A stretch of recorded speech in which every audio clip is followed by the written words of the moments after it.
When April's soft showers have cracked the March drought, when the warm west wind has breathed his sweet breeze through tender buds, Hard up there! You there! that's when people get the itch to go on pilgrimages. Now, we've got to get to Canterbury, see? Get blessed at the shrine of St. Thomas. Well, that's the excuse, anyway. Listen all, ladies and gents. Let me remind you what we all agreed on last night.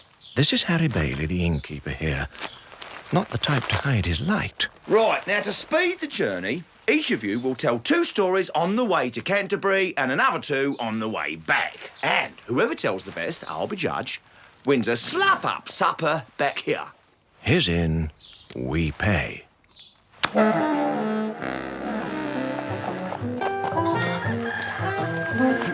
Dirty, please. Do you mind?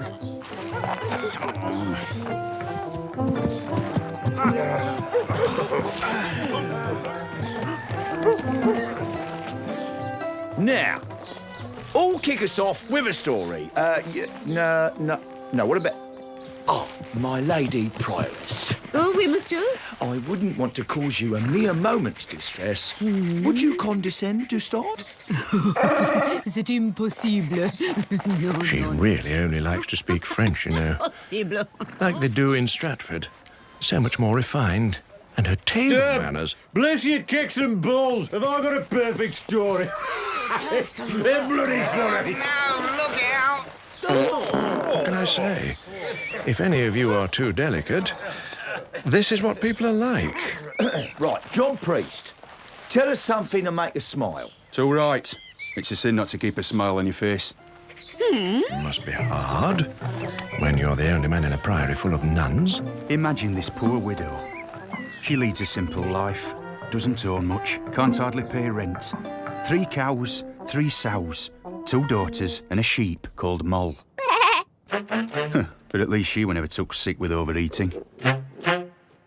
And she had this one cock called Chanticleer. Had to be said he were top of heat when it come to crowing. He were better than Abbey Clock. He could measure equinoctial ascent on the nose 15 degrees per hour. This aristocrat amongst cocks was Sultan of 7 hens, a harem of amorous sisters. But the brightest of the throat feathers belonged to Mademoiselle Pertelotte.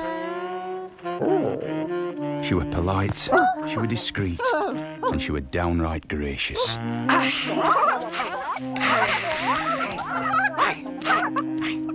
Since the day she was 7 nights old, Pertelotte had Chanticleer's heart safely slammed in her lockbox.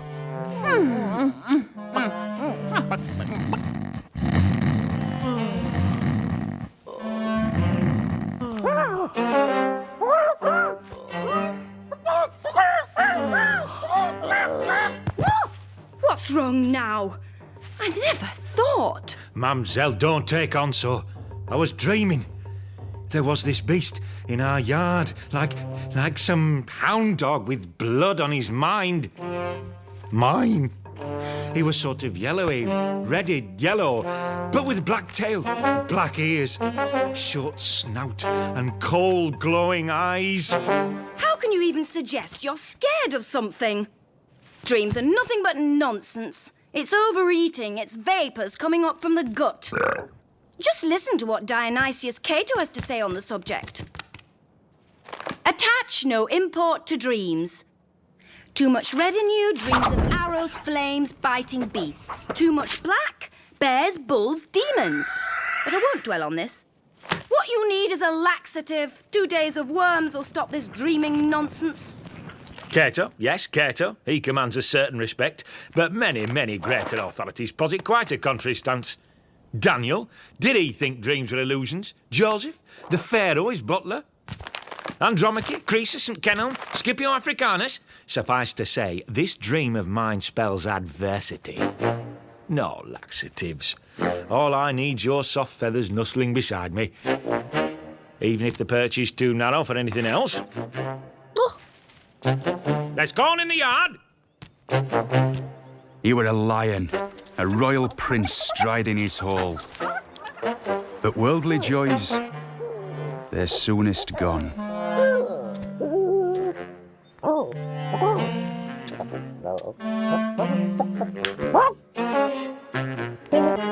Did I scare you? Silly me. I only came truly to hear you sing. Just like your father. He graced my house and I'd be honoured to show you the same. I never heard a singer like your father. Oh. It was from the heart. His eyes squeezed tight, his neck stretched thin. Come, sir, I'm sure you're a chip off the same block, eh? Just for me. Oh,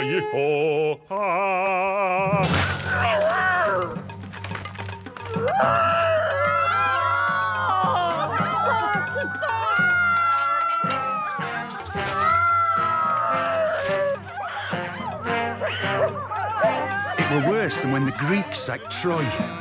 Why, oh why, did he ever come down from that perch? Why did his wife dismiss his dreams?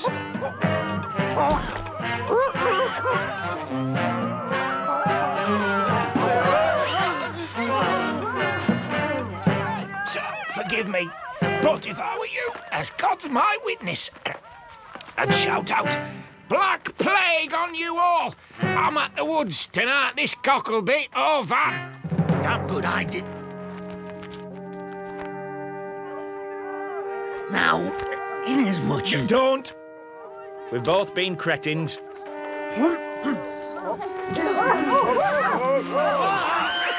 Attach no import to dreams, was it?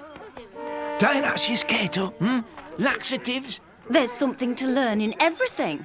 You just have to know what. Women's advice. Didn't it start all our trouble? But this is the cock's opinion, you understand, not me. Me, I love women. I bet you're some cock stallion yourself, eh? You and your 7 hens back at the cloister. Drink. Yeah, if I was Pope, I'd let all you shaveheads marry. This one's the miller. He breaks doors with his head, creams off the best of the corn and tells jokes. You know the sort of joke. I've been married for 58 days now. Make me a free man tomorrow, you wouldn't slip my head back in that noose. A wise man makes a virtue of necessity. Don't get married and you won't get deceived. Are we going to spend all day sermonising? He's a merchant. If he's not complaining about the Dutch pirates, he's on about his latest killing at the exchange. You'd never guess he's on the edge of bankruptcy. Who'll tell us another tale? Now, come on, it's gone 7 and we're only at Greenwich. And you know the sort of lowlife you get there. Ah, shut it. Oi, here, oi, listen up. Oi, Right, oi, no, hold on, Hey, Robin, you've got to hold wait a minute. Listen up, everyone.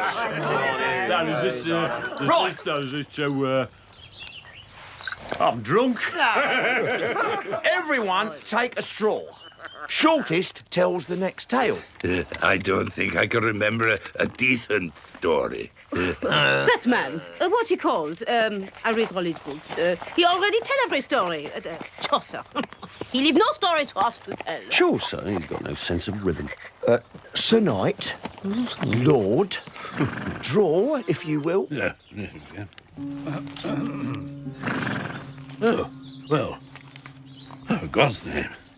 I'll make a virtue, that's what I say. A knight, a man of chivalry and truth and honour.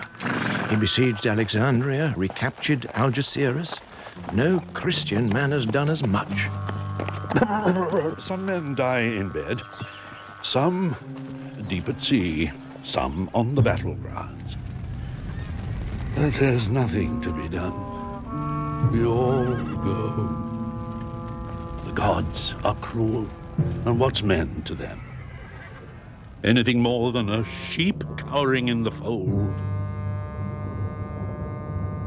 King of the gods is Jupiter, the prime cause and mover of all above. There's Venus, goddess of love. Mars, the god of war. But Saturn, he's the grandfather of them all. Theseus, lord of Athens, had ridden against Thebes. And he captured 2 Theban princes, Arcite, protected by Mars, and Palamon, protected and loved by Venus. Now to be perpetual prisoners in Athens. No ransom acceptable. It's some trick of Saturn's. It's an evil conjunction of planets. But in this wretched world, we're duty-bound to dig out a bit of happiness. On one merry May morning, Emily, younger sister of the Queen.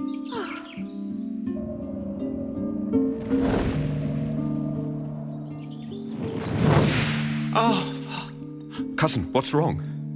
Is she woman or goddess?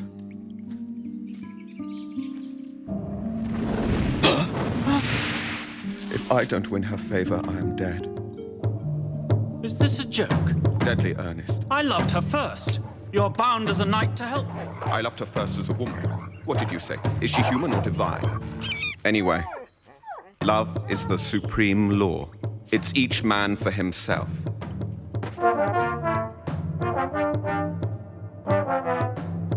Until one day, petitioned by a Theban comrade, Theseus released Arcite. On this condition, if he was ever spotted in Athens, death.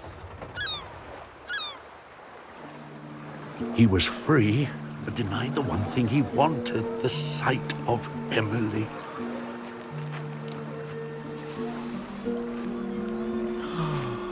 Sleep, meat, wine, he couldn't face any of it. His old chums wouldn't have known him. In fact, he was so different, he realized he could safely return to Athens. He landed himself a job as Emily's page, worked there for years. Palamon spent 6 years in utter torment. In the 7th, he escaped and ran. Hid in a grove all day. Come night, away to Thebes. But destiny is powerful.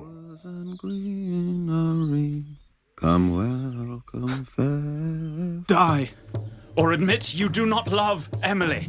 If you weren't sick with love, I shall return here tomorrow with armor. Slay me and you shall have her.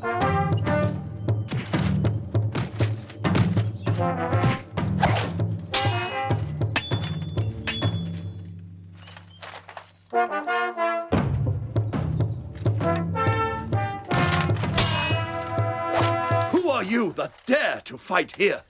Who? Palamon, sir. Your prisoner, who loves Emily. Arcite, sir, banished from this land. Who also loves Emily. You shall both pay the penalty in full. Have mercy, Lord, for all women's sake.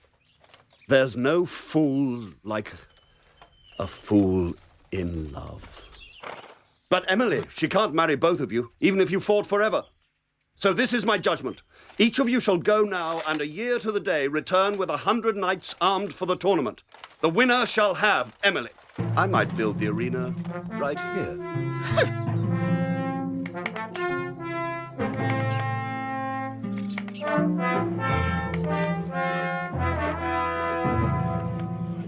And the morning before the tournament, Palamon rose to make his devotions to Venus. If you will it, I shall have my love tomorrow. If not, then I pray you, have Arcite's spear pierce my heart. Which, blessed lady, which? His prayer had been accepted, even if the sign implied a spot of delay. In the pure water of Diana's temple, Emily, ritually disrobed and... Well, yes, I shouldn't go into details right now. But it'd be fun, hey? Purest goddess, you know I wish only to remain virgin all my life. Make peace between the knights. My daughter, you shall be wedded to one of those who has endured so much for you.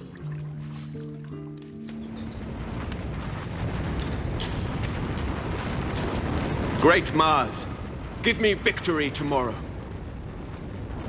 Mine will be the blood, yours the glory. Victory will be yours. You can imagine the sort of strife that put up between Venus and Mars. Nothing Jupiter could do about it until Saturn. Grandchildren, my planet's force is greater than any man knows. Mine is the drowning in the limpid sea. Mine the tightening in the throat. Mine the... So no more. Palamon shall have his lady, Mars shall assist his knight. The tournament ceases when either knight is taken to the stakes or felled. Our seat or Palamon.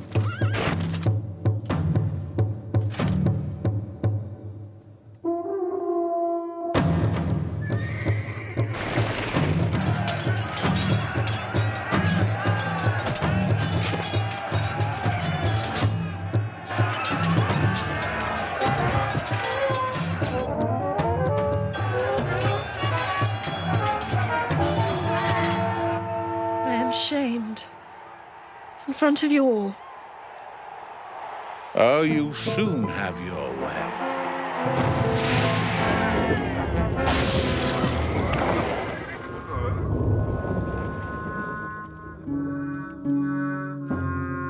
Doctors, say good night.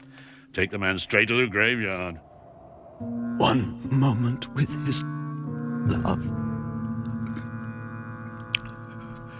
Next, cold, alone in his grave. Remember Palamon, he is a gentleman. In youth or age, king or squire, a man dies. So why the heaviness if good Arcite has departed the foul prison of this life? We should rejoice, thank Jupiter for his grace. And of two sorrows, we must make one happiness. Palamon lived out his life in wealth and health, tenderly loved by Emily. All that for a woman. If you want to know the truth about women, we suffer from a somewhat quaint delusion. This one lives near Bath. She's If a there's little... something we can't easily get our hands on, we'll cry and groan about it all day. Press something on us, we'll run a mile. She's a little deaf. Her husband laid her out cold. Once. Her late husband. 5 husbands. Not to mention other friends when younger. My lips are Your sealed. life. And that was our last ever set to. From then on, I was the best wife from Denmark to India and back. When it comes to the dance of love, she knows all the smart moves. She told us. All of them. And I was faithful. Madam, what a delightful expostulation. But surely only a preamble, I trust? Impressive, isn't he? A friar, dedicated to poverty, begging. Do you know he's even been known to stump up a girl's dowry out of his own pocket so she can get married nice and quick? Trouble is, the church has got its hands on all the serious studs. Us laymen, we're just tiddlers. That's why wives end up lighting churchmen's candles. What's all this? What a delightful princess. You don't like it? Why don't you boil your bum? He hauls people off to court, a summoner by rank. Here, oi, what's a fly got in common with a friar? Oh, I don't know. What's a fly? They've both got their snouts in your lunch. I'll tell a story or two about summoners, then we'll see who snickers. If nobody minds, Sir Friar. We'd be honoured. Thank you. Back in the good old days of King Arthur, there were spirits everywhere you looked. Nowadays, with all the friars going round, they're all gone. Anyway, at King Arthur's court, there was a strong, lusty knight bachelor. And one day he was riding down by the river. He was all alone, and he saw this virgin lass.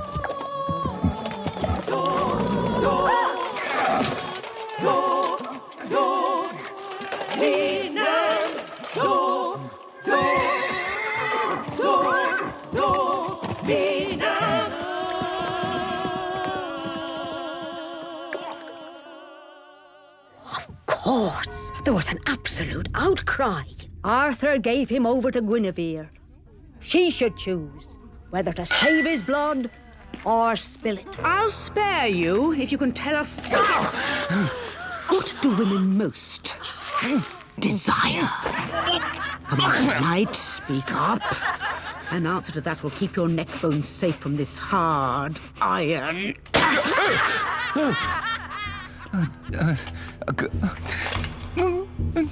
I don't know. I suppose if you can't tell us now, we'll let you have 12 months and a day. Go!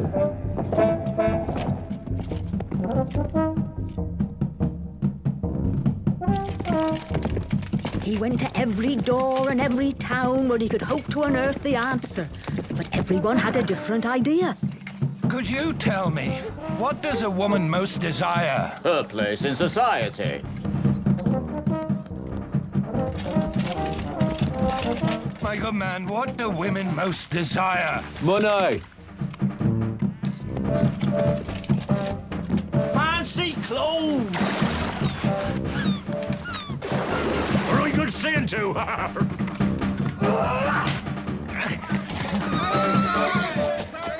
The day had come that he must turn homeward.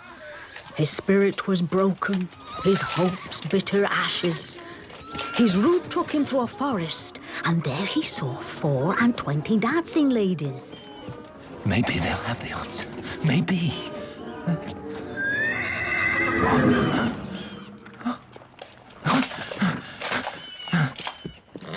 No way through here, sir. Tell us what you're looking for. Mother, what do women most desire? If you can tell me, I'd make it worth your while. Give me your oath. You'll do the very next thing I ask of you, and before sunset, you'll have your answer. My oath, you have it. Anything. Your life is safe. Listen. Silence! Well? My Lady Queen, apparently, women desire sovereignty over husband and lover. They desire the upper hand at all times. Now do with me as you will. None of them, not wife, nor virgin, nor widow, could argue with that. He had his life. Sovereign Lady Queen? Oh, I gave him that answer. In return, he swore he'd do the first thing I asked. Take me as your wife. Take all my worldly goods if you must. Let my body alone. I want to be your wife and your love. My love? My damnation! Sovereign! Should someone of my rank be brought so low? He had no choice but to marry her, to take the old woman into his bed.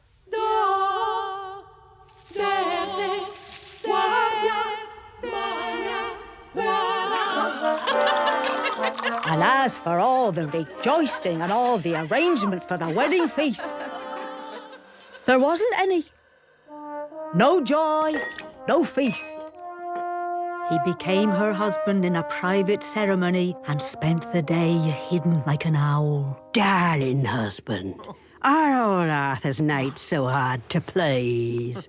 I saved your life. What have I done wrong? Oh. Tell me. I'll change. Change?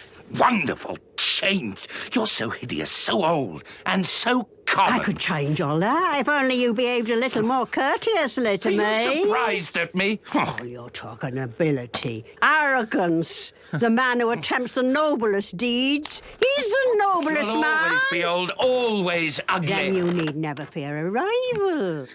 You have a choice. Plain and old, but your faithful, obedient wife. Oh, young and beautiful, and danger whenever friends visit our house. Whatever you prefer. Oh, I put myself in your hands. Whatever you want, my wife pleases me. Do I have the upper hand then?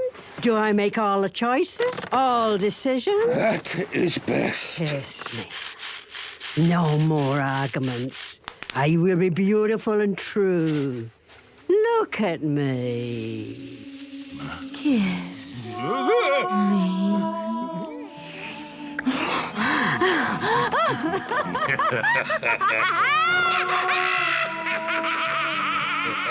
May Christ send us all husbands as meek and young and hard, and the grace to break them. If you say so. And a swift exit for those who won't be broken. Well, I'll give a barrel of ale to have my wife hear that story. Talk about upper hand. Someone doesn't tip his hat to her in church. She pushes me out the door screeching, "Avenge me, you coward!"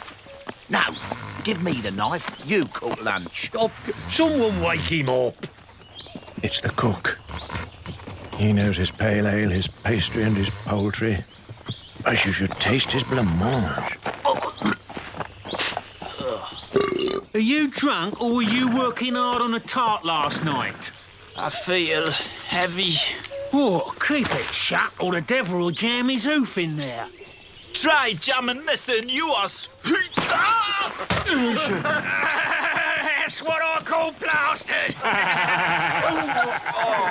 Fair word for me. Well, we're almost at duck up, duck down. Who'll tell the next story? I'm just getting myself ready. It's a bit silly, but I'm getting back on my horse in a minute. Hang on, wait for me, man. I'll be with you straight in a second, like.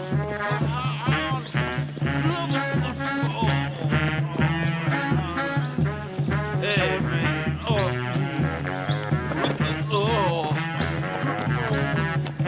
Shut it.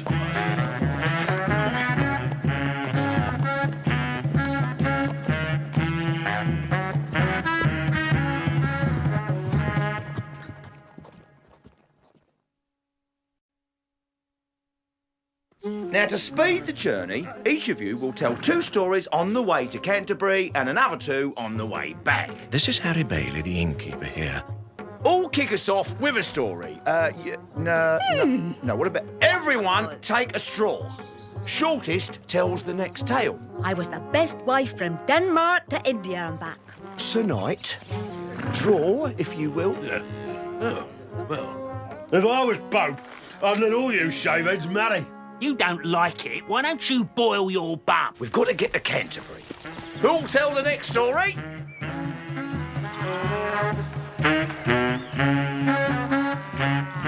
Where fierce wild beasts secrete their lair.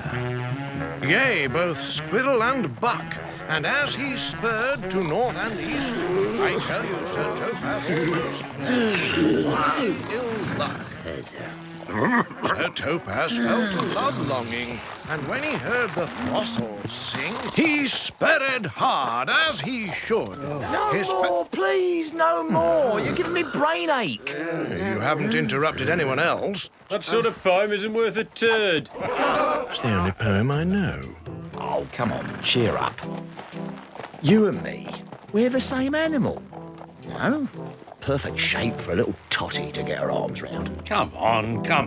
Got to get on with our stories. Oh, no, this brilliant story, you see. Right, he gets this red-hot poker, and then she opens the window. Right! There was once a leading citizen of Lombardy.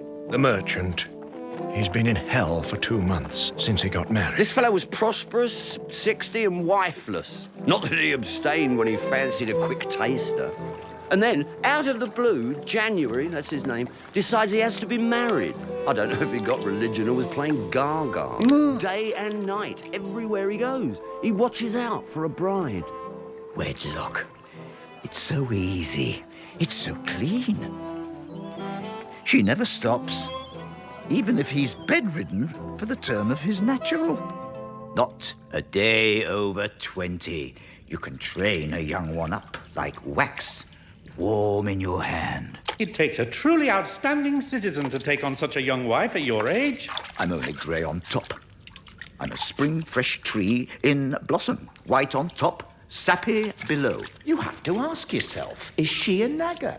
Does she spend your money? Does she hit the bottle? Can she control herself? Nothing but bills, bother, boredom with mine, and nothing else. All your clever talk. Turn it! Man is cursed. You see, January's mind is in the clutches of a potent fantasy. He sits at home and thinks through all neighbourhood virgins. But he was only allowed one. She was called May. He evicts the rest from his heart. I won't waste time on the settlement, the writs and contracts. They went to church. And then on to the wedding feast. Everyone came to the party, especially Venus, goddess of love.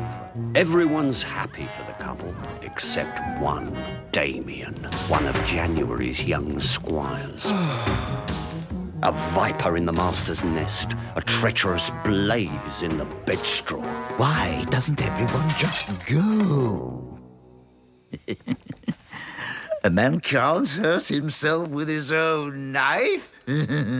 Can't sin with his own wife. And so he labours until the break of day.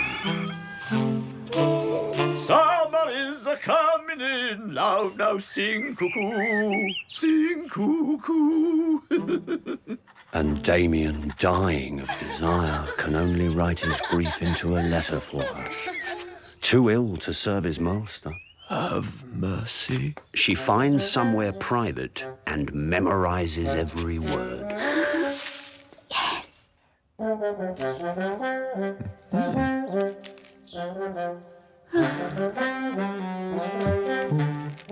Some women are tyrants with hearts of stone who'd leave him to die. Not May. She agrees to grant him a share of her favours, given time and place. Now, January, he owns this walled garden, but he alone holds the key. I doubt there's ever been such a magnificent garden. Even the gods Pluto and Proserpina play there.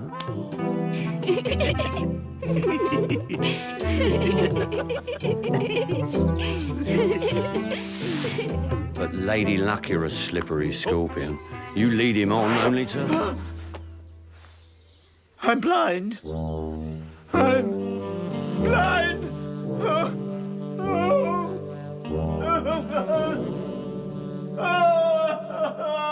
After a couple of months, he finds a way to live with him, but she never goes anywhere, anytime, unless his hand is on her.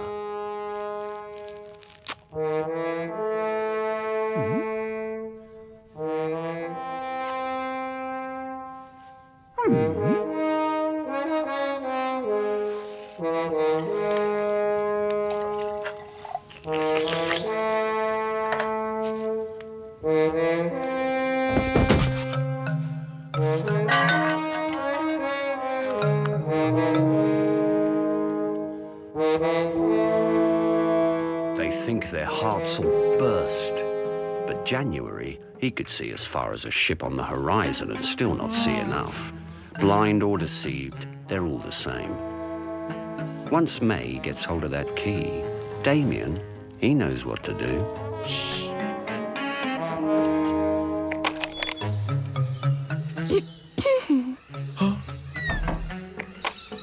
I know I'm jealous, but I'd die on the dagger's blade before I ever hurt you. Put me in the sack and chuck me in the river if ever I bring scandal on you or my family. Anyway, it's men who are always putting it about. Women. Strumpets, the lot of them. The moment that wife starts any funny business, husband's going to know. You think so? A man can see things with both eyes open, and a woman can still face him down. I'm warning you. Look at those pears. Oh, I'll die if I don't have one. You know, women in my condition. What we need is a boy to climb up. You just take hold here. I'll just...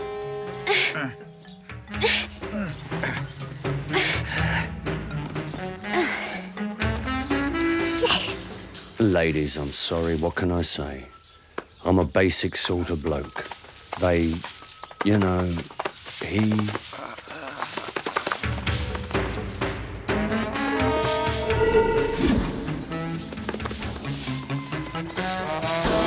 Me? Me? You slattern! What are you doing up there? Oh. What's the problem? I've just cured your blindness. This is what they prescribed. Me to wrestle with a man in a tree. Wrestle? Wrestle? I'm not an idiot!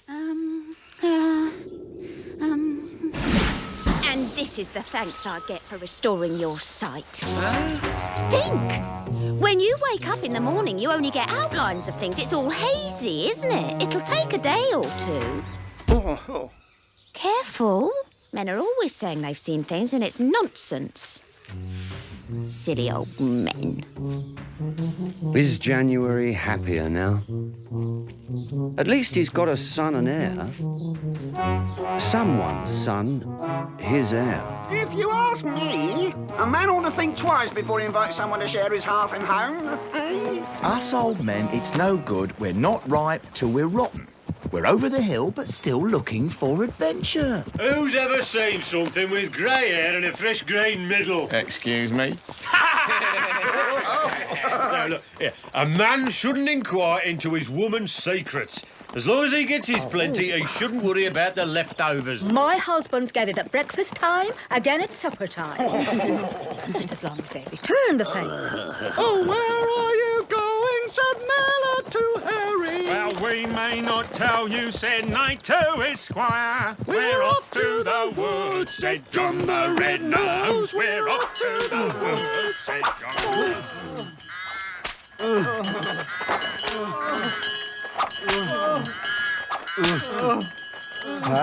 You, matey, partner, tell us something funny, show us one of your tricks. Oh, we can stop for a quick drink. A pardoner, brimful of pardons hot from Vatican inkwells. He finds himself poor and gullible congregations. They pay to escape hell's fire.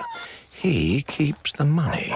Maybe I'll have a slice of cake as well. Very But much. first, I a like blast of listen, malty beer. something we can learn. I don't wish to hear anything uncouth. Something moral. Well, I'll just think up something couth while I...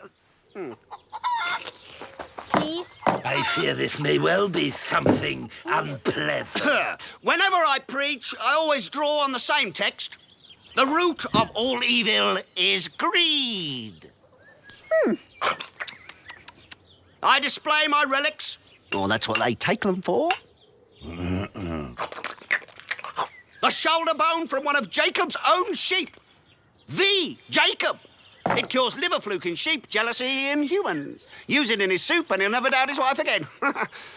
Even if he knows she's been blessed by a couple of vicars or three. Mummy, But good men, good women, one word of warning. Dog. If there's anyone here in church this morning who's so sinful, then I'm not letting him offer up to my relics. No power, no grace. Anyone who's free of sin, come right up and offer. Who'll be first?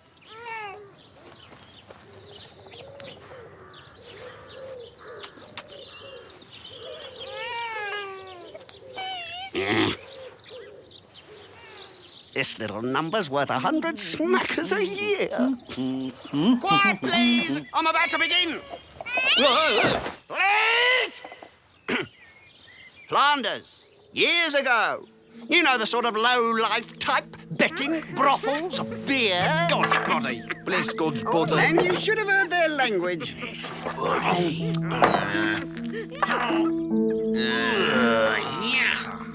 Lust, the fruit of drunkenness. Look at King Herod. He got so plastered, he ordered up John the Baptist's head on a platter.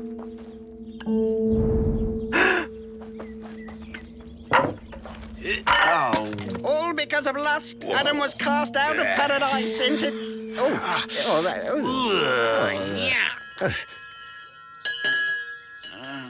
On your toes, lad. Go see who's in the coffin. An old friend of yours, sir. Sitting right there he was, and a creeping thief. Men call him Death, ran a blade to his heart, left without a word. Just a mile off. He's killed every man, woman, boy, serf. The village is his now. I'll find him. I'll go street by street. Let's swear an oath. Us three brothers together till his death he's dead. If we catch him, death is They went straight towards the village. Where are Come you, on out, Death? Death. Jesus. He's going to die. Did you hear that? What is it? Where's it coming from? It's over there. No, it's over there.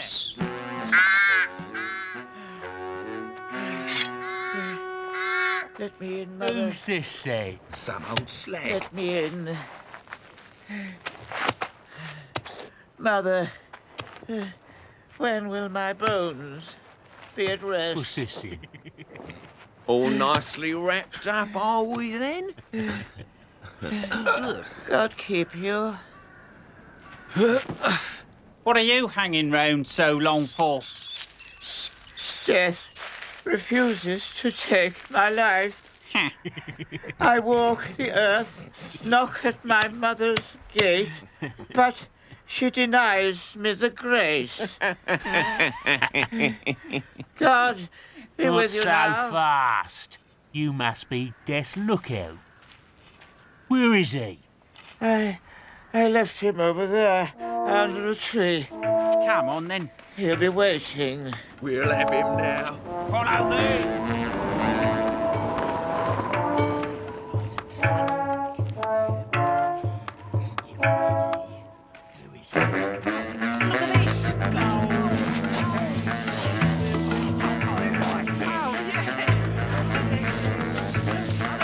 We have to get this gold away from here back to my house. All of yours.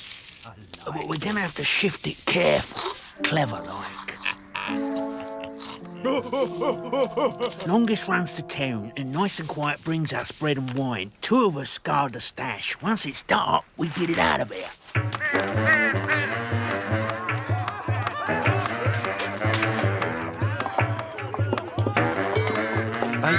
Oh, thank you. I don't need to split it with them. You know, mate, you can trust me like a brother. So if I suggested a way we could divide this little lot in half, would you say I was seeing you right? He knows we're watching the gold. What will we say to him? Are we talking or what? You've got to let me have some poison. Rats. I've got rats everywhere.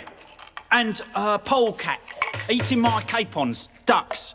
What's this? Yeah. Ow. There isn't a living thing that can swallow this. One tiny spoonful and live. It's a wine. It's a bread. Yeah, that's nice. Some of that. Lovely, that's lovely.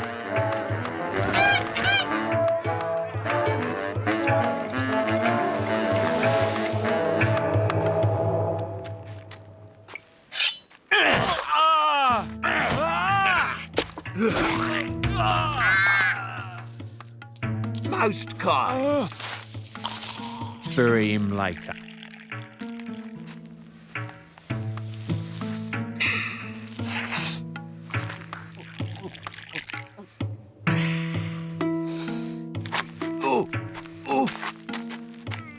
Can you shut it?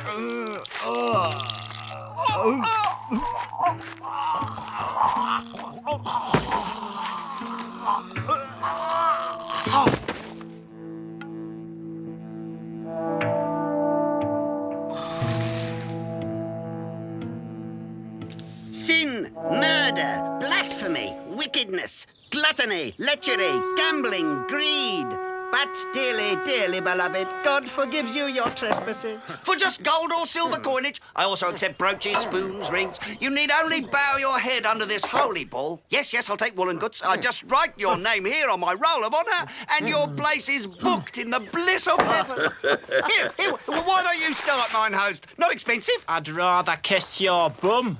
fresh from the netty. Now, you're nuts. Now, that's what I call a relic. I'd have them mounted in pig muck. I don't know why I agreed to this silly game. Temper, temper. Oh, better not joke with you. That's enough. Sir Pardoner, cheer up, smile, forgive us. And you, Sir Harry, I beg you, embrace our Pardoner.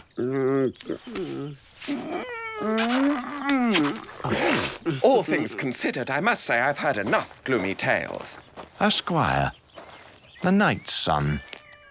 He's killed Frenchmen and infidels, all for his lady's love.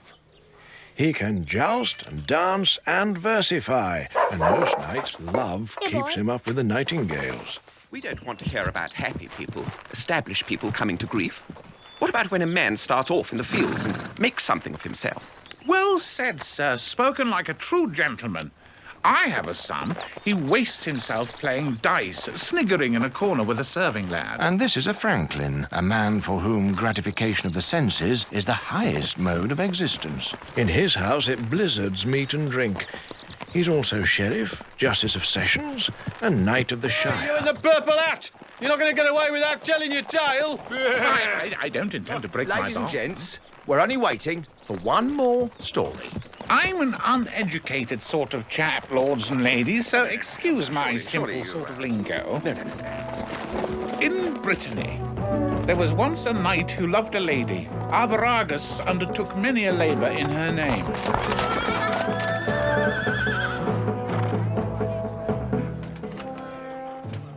Never, as long as I breathe, will you suffer my jealousy. Never will I stand in your way. Except in public, where his honour demanded he appear sovereign over her.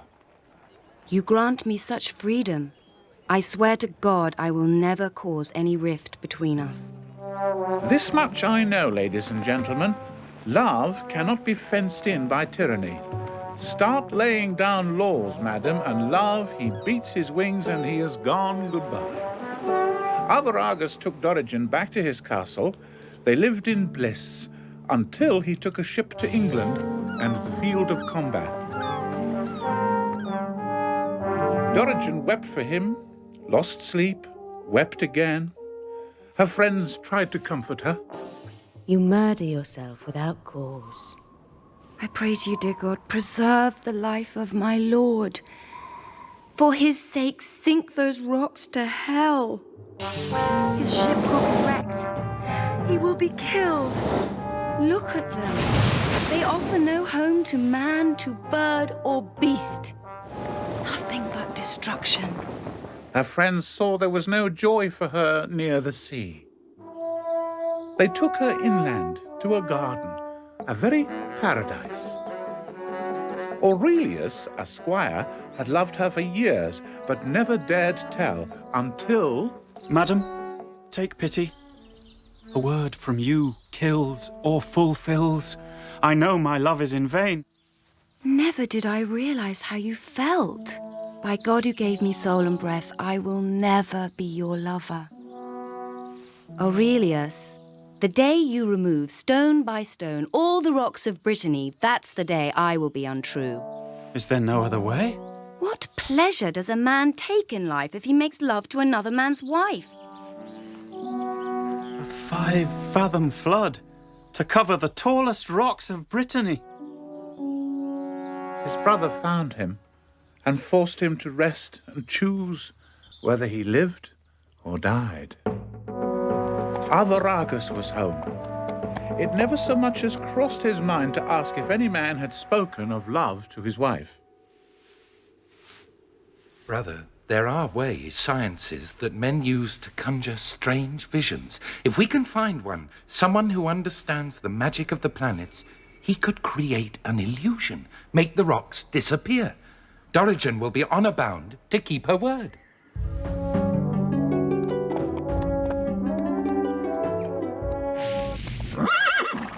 I know why you have come. They saw wonders sitting there motionless in his library.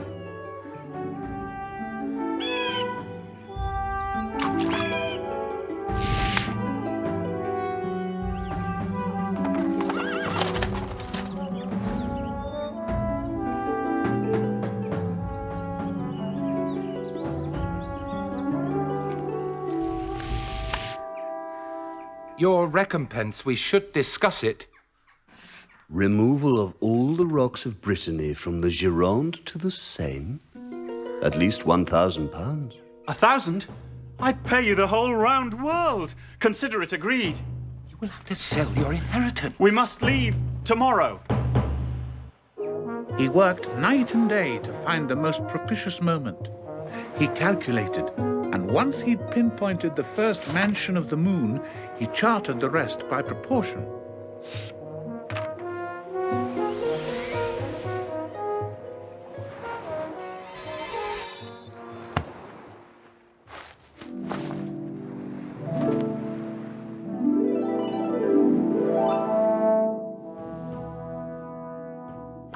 My lady, in a garden once, you made me a promise. I have done as you commanded. You will find me waiting in the garden.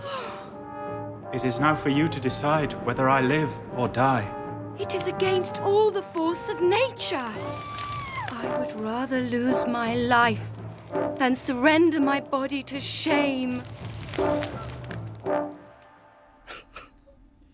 Is there nothing else? Only this? This is too much. There is nothing more important than truth. You shall stand by your promise. Go to him. You shall tell no one of this misadventure. Where are you going? To the garden, to keep my promise as my husband instructed. Madam, tell your husband he shows great nobility. He would rather suffer the shame than that you should break your word. I would rather continue my agony than force apart the love between you. I release you. A squire can be as noble as a knight.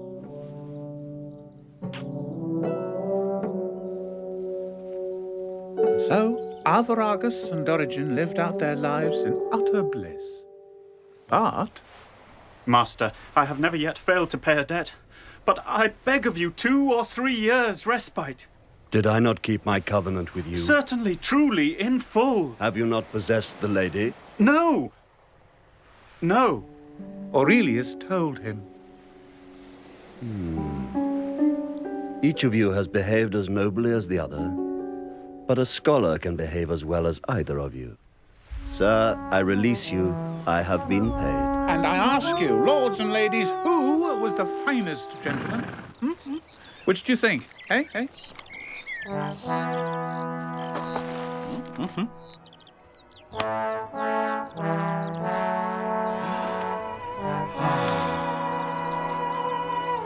Canterbury, Shrine of the Martyr.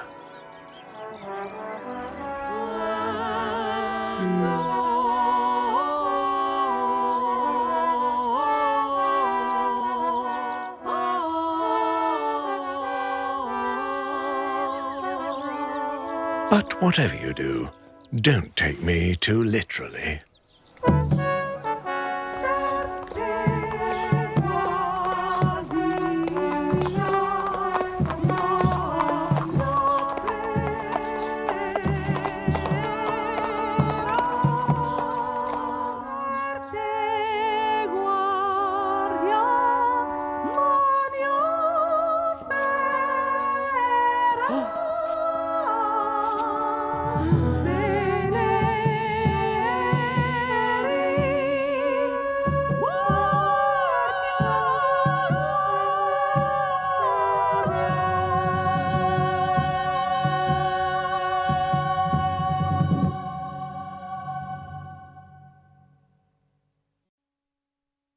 Now, to speed the journey, each of you will tell 2 stories on the way to Canterbury and another 2 on the way back. This is Harry Bailey, the innkeeper here.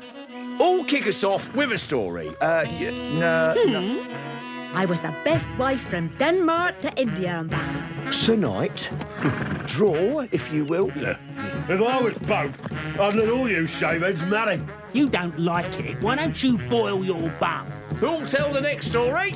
We've got to get to Canterbury. Canterbury, Shrine of the Martyr. Come come on. Got to get on with our stories.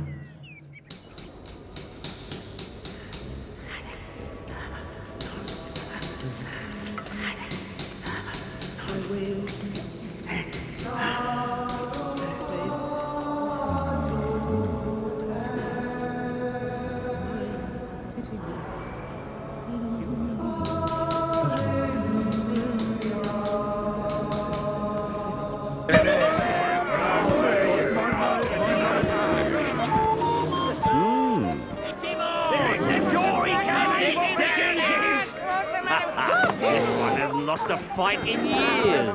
Come here, you big hairy brute, I'll have you.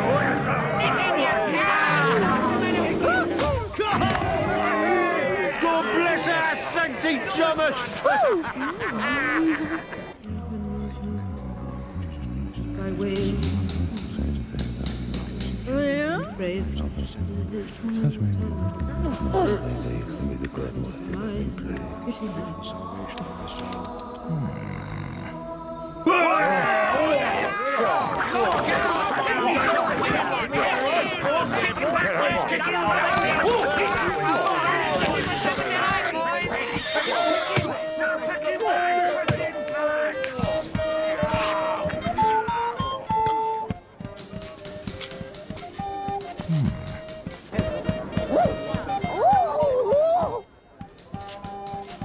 They come from every part of England to seek out the revered martyr Thomas Becket, I've got shoes, softies, to leather, praise him and thank him for his succour in times of need, and to enjoy themselves.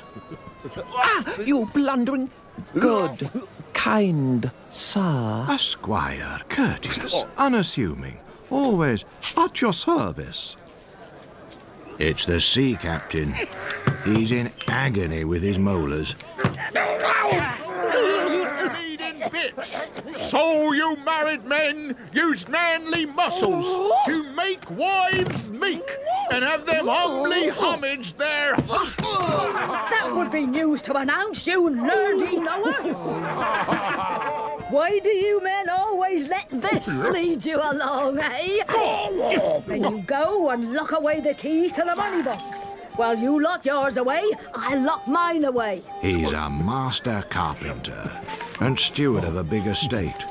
There isn't a ploughboy or swineherd whose fiddles he doesn't know. She moans and complains, but it's always the husband that shells out for the wife's fancies. Lords, ladies, too much of the day's already gone. Yes, I say rather, let's We've ride seen on. the cathedral, we've prayed at the shrine. Some of us have. Now, we've got to get off to London.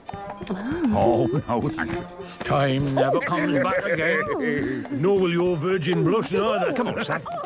Tell us something about...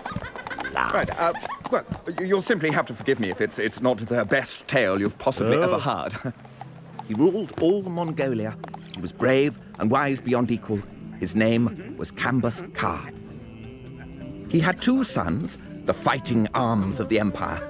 But his jewel was a daughter, Princess Canassi. Oh, her beauty, I haven't the word. Still, it was the Khan's birthday, and everyone was gathered for the feast. But then, out of nowhere... The Emperor of all India and Araby, my lord and protector, greets you on this day and gifts to you a stallion of brass that in the space of a single natural day will transport you anywhere on the globe. Turn this pin and he will vanish out of sight. Also, for Lady Canassi, the ring's power. Wearing it, there isn't a bird flying in the heavens whose language she won't understand. This sword has the power to cleave through any armor. And no man blooded by it will ever see the wound heal until... Magnificent! Wine, spices, music!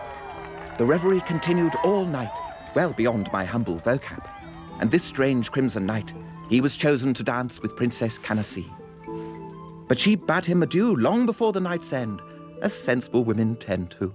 So the morning mist was still thick on the ground when she woke her handmaidens to join her on a walk across the parks.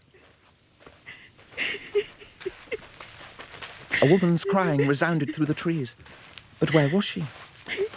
And then Canacee understood. On her thumb, she now wore the ring with the power of birds' language. It was a peregrine falcon, and soon she learned her sad story. There was a grey feather hawk. He flew the same skies as me. I gave him my love. He swore his heart was mine. Our love was true. Except he was a deceiver, a two-face. A red kestrel crossed his path, and in an instant he was in love with her. I was clean forgotten. Now that kestrel possesses my lover, and I am without hope or cure. While Canacee carried the falcon back to her rooms, the others were only just waking up. Algasif had been too busy drinking to learn how to ride the brass horse, so when... Whoa! Hey! Stop! Help! Whoa there! The pin in the ear! Just turn the pin! The pin is... Help me, someone! Now I understand. This was always your intention. I would have instructed him had he only asked. I will go in search of him. And leave the kingdom without both its generals? I have no choice. Then you must take this. They will protect you. Algasif travelled twice 10,000 miles before he learned to control the brass stallion, somewhere over the Indian Oceans. He made landfall in an island palace. He was overcome with the beauty of this woman. She could only be a princess. Well, I mean no harm. Please, you're safe. And who are you? I am Prince Algasif, son of Cambus, Khan of... Well, tell me your name. Theodora. Bring him here! I shall return for you, Theodora. The Crimson Knight sought audience with the great Khan. I beg to ask for the hand of your daughter in marriage. I believe she also. Maybe once. Now I know I will never find a man worthy of trust. First you take my sons from me. Render our city defenseless. Now you attempt to steal my daughter? Never!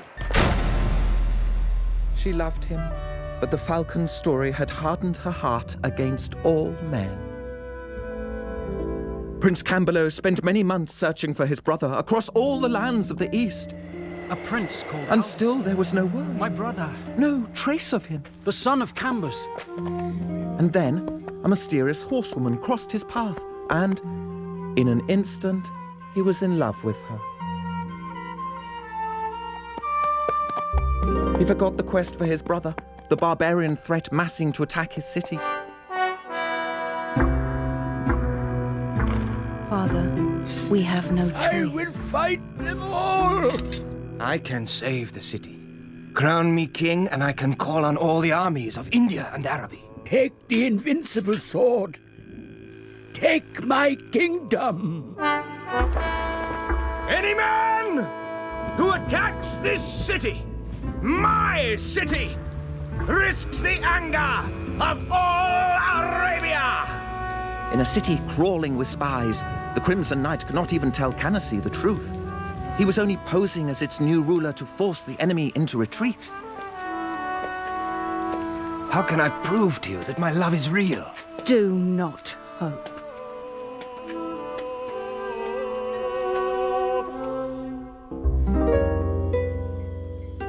Camberlow was entranced by love of this woman, but she was a sorceress, ensnaring any man who crossed her path. Look out! She does not love you! She trapped us all this way! Escape while you can! Thanks to the ring, he heard the warning. The trance was broken.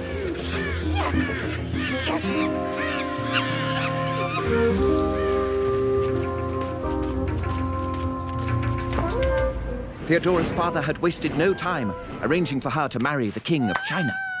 To delay the marriage, Theodora feigned madness. The Sultan summoned any and all physicians.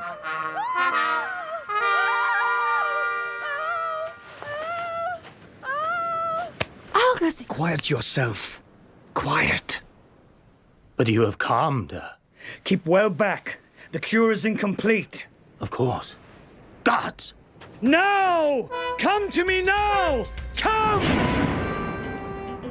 Both brothers raced homewards, Camberlow guided by the hawk who had saved him. But they found the Crimson Knight's flag now flew over the city. They demanded to fight to redeem their honour. Algarsiv had forgotten the invincible sword.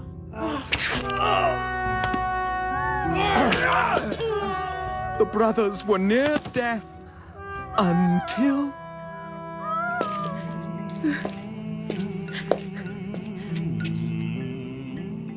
I seized this kingdom only to protect it. My subterfuge needed to be total. Now it is yours again. Canacee now knew he was truly worthy of her love. Cambus decreed that there should be a better and bigger feast. Suffice to say that there were 3 weddings. Algasif to Theodora, Canacee to the Crimson Knight, who took the name of Camberlow in honour of his new 3 brother. marriages, 3 life sentences. Even the birds were reunited. Is paid out in evil, said the provost. So he hanged them. All according to... If it hadn't been for the bells on your bridle, I'd be dropping off. You should be more polite to man in your position. A lawyer, the busiest man alive. Though maybe he always seems just that bit busier than he actually is. Hold! God save you! But we had so formed the hope of partaking of your company. Saw you right out the tavern this morning. Told my master, and he loves to chat. Know what I mean? Yeah, your master looks a bit of a sharp bloke. I bet he can tell a story or two, eh? Clever? Get out of here. He knows so much. See all this ground from here back to Canterbury? He could turn it all into silver, gold, no sweat. Could he really? Isn't this astounding? A servant of the church who cares so little about how he looks. All you got to do is set it all up. See, what you do is you get Silence, nary another people word, think you or can double their money. you are revealing that which shall never more be revealed. Oh, yeah? I'm sick up to here with you. 7 years lurking in alleys, and I'm no nearer the Philosopher's Stone than I was then. You beslander me before all these people. We're going to hear something now, boys. What I don't understand is, why is your face such a funny colour? I'm the one who works the bellows. At the start, we tried it all. Orpiment, burnt bones, iron filings ground into the finest dust, lithars ground on a slab of porphyry. Oh, yeah, Armenian clay, verdigris. Clay melange with hair from an horse. All from a man. Rubified water and bull's gall. Arsenic, salamoniac and brimstone. We all smell of brimstone.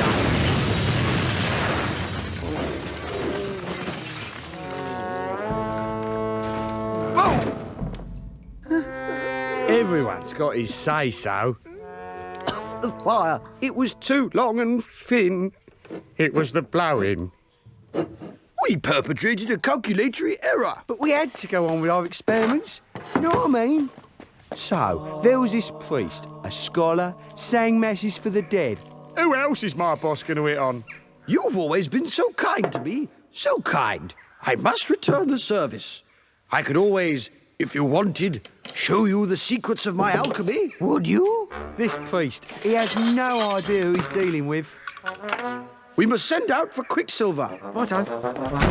There are but slender few to whom I would reveal the secrets of my philosophiscience. I shall now mortify this quicksilver and render it unto finest silver. This powder here, this is the key to my alchemy. Pour. It was chalk or glass or some cheap bollocks.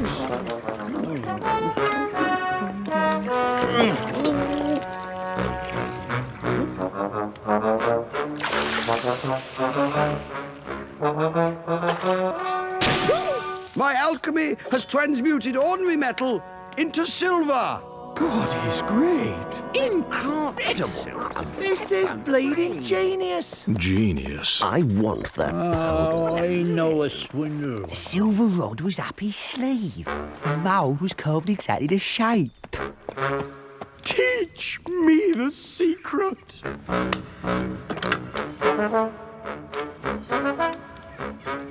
Use the stick, why don't you? Stir. Carefully. Now, examine. Gold! What'll this powder cost me? Tell me! There's only myself and a friar who know the recipe. £40 a gold coin and it's yours, my son. Come on! It's an hollow stick, innit? 1 ounce of gold filings in the end, stopped up with wax. The wax melts. As you love me, you must always keep this quiet. Envy, it will be the death of me. Oh, so now the priest sets about his own experiments. It was never gonna work. Know what I mean? That alchemy, it always sends them doolally-tap. The greatest scholars aren't always the wisest. I'm safe then. Not much Latin down my gullet. Here, you're the Latin scholar. Come on, don't be shy. An eternal Oxford student. He's given over his life to logic chopping. He hasn't managed to find Holy Office. He couldn't find it with a map. He's like a newlywed virgin the morning after. Sir, I bow to your superior governance. In Italy, on the west, down where the Chile Monteviso puts down its roots. There isn't a man alive who tells lies half as well as a woman. With one exception. Oh, yeah, and we all know where friars come from. Out a devil's bumhole. Wrong one way, you'll get it settled in another. Hey, I know a great story about that. This girl called Alison. She's got these, No, I must hear nothing ugly. Must do it nicely. I want to hear You've been his at the wine, story. haven't you? You monkey. Sneaking out the barrel through a straw. I am a lamb of Vino tinto. It turns anger and sickness to happiness and love. The day you're born, death turns the tap of your life barrel and lets it run. Mine's almost Let's hear empty. your story then. I fear this is going to be most unattractive. Is it my fault I never slept in the Ascropolis? Never had Julius Caesar? Oh, there's Deptford, almost home. Get a move on. This is just a little story about an Oxford scholar. A nice lad, nice Nicholas. A poor student of astrology. He could work out future things that was still going to happen. And he lodged with Alison.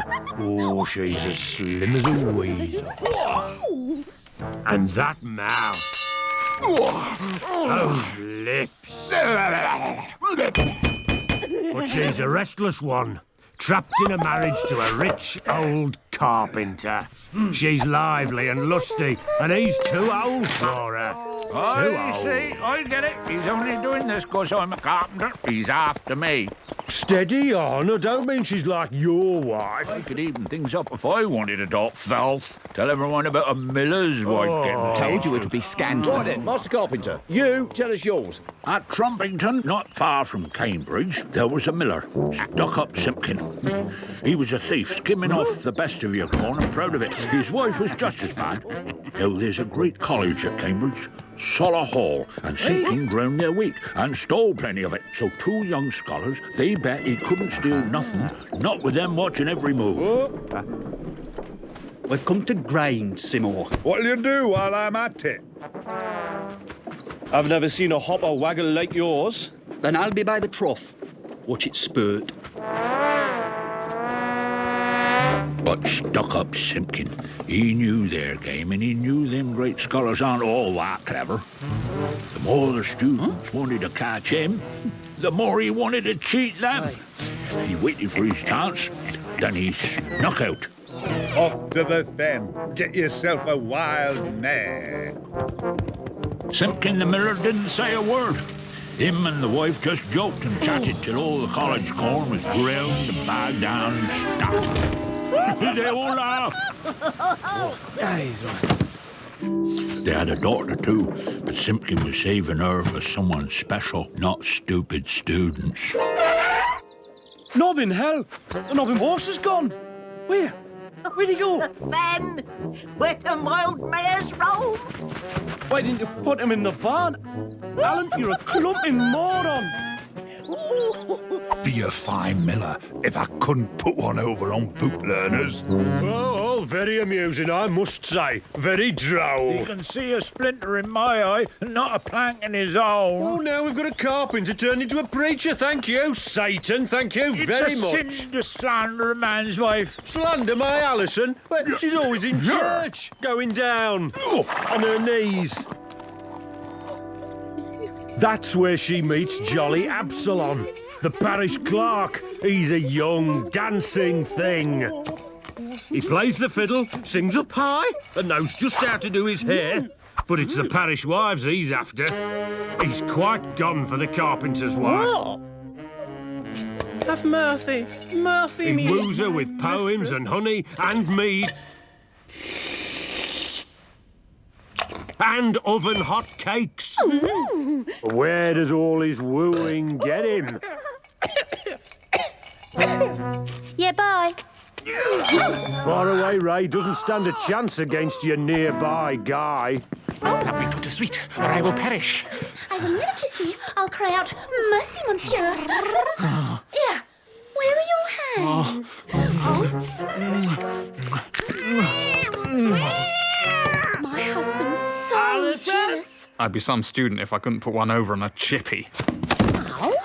If we can just... Nick locked himself in his room for days. The old carpenter was right worried. It's that astronomy of his. He did. Man shouldn't look into God's privates.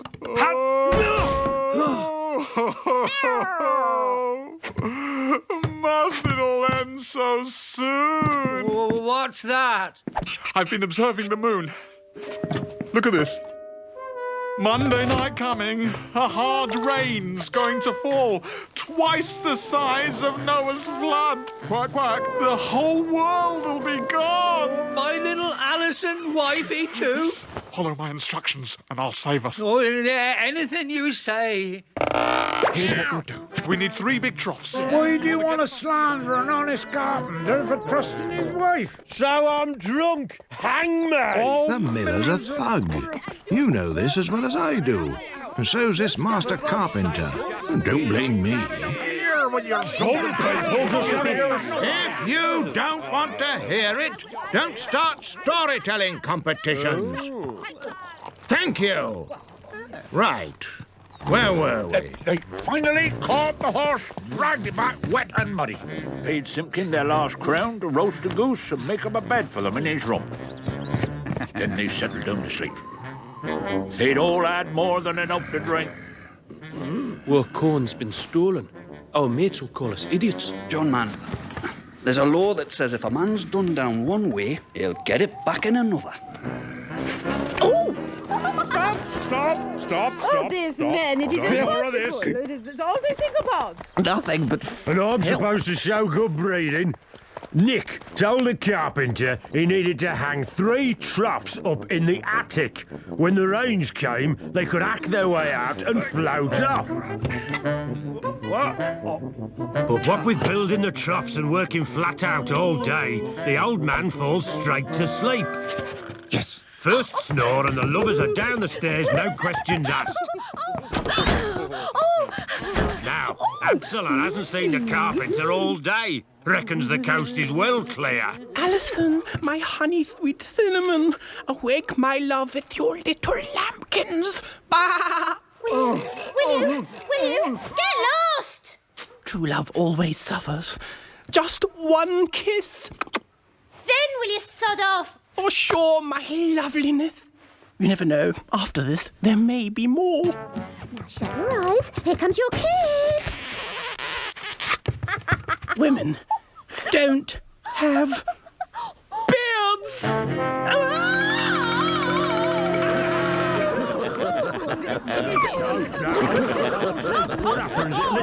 You educated peoples, don't listen to none of his rubbish. My students tucked up nice in bed.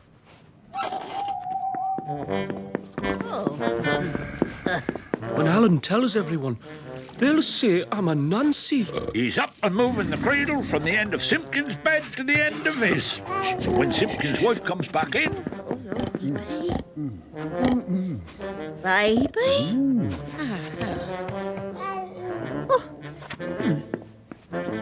Almost ended up in a student's bed.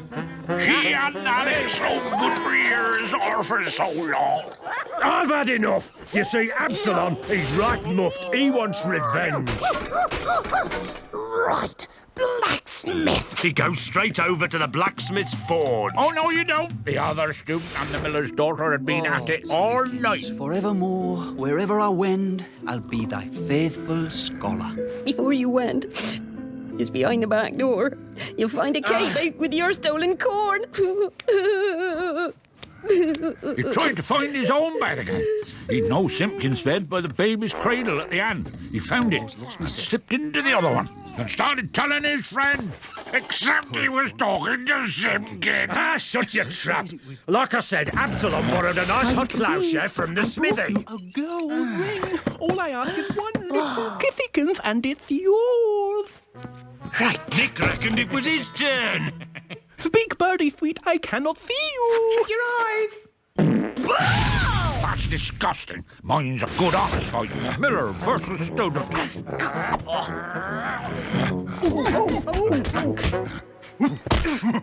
No one's interested. Absalom picked himself up and thwacked him dead centre bum. You should have heard him yell for water. Water! And up in the attic, the old man hears the shouts. Noel's flood! Noel's flood!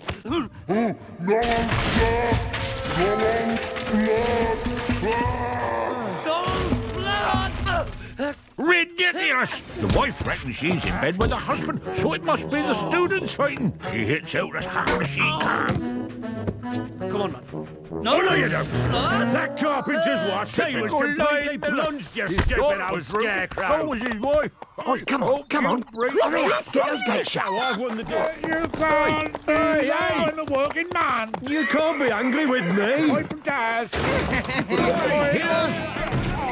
Here end the Canterbury Tales, compiled by Geoffrey Chaucer, on whose soul Jesus Christ have mercy.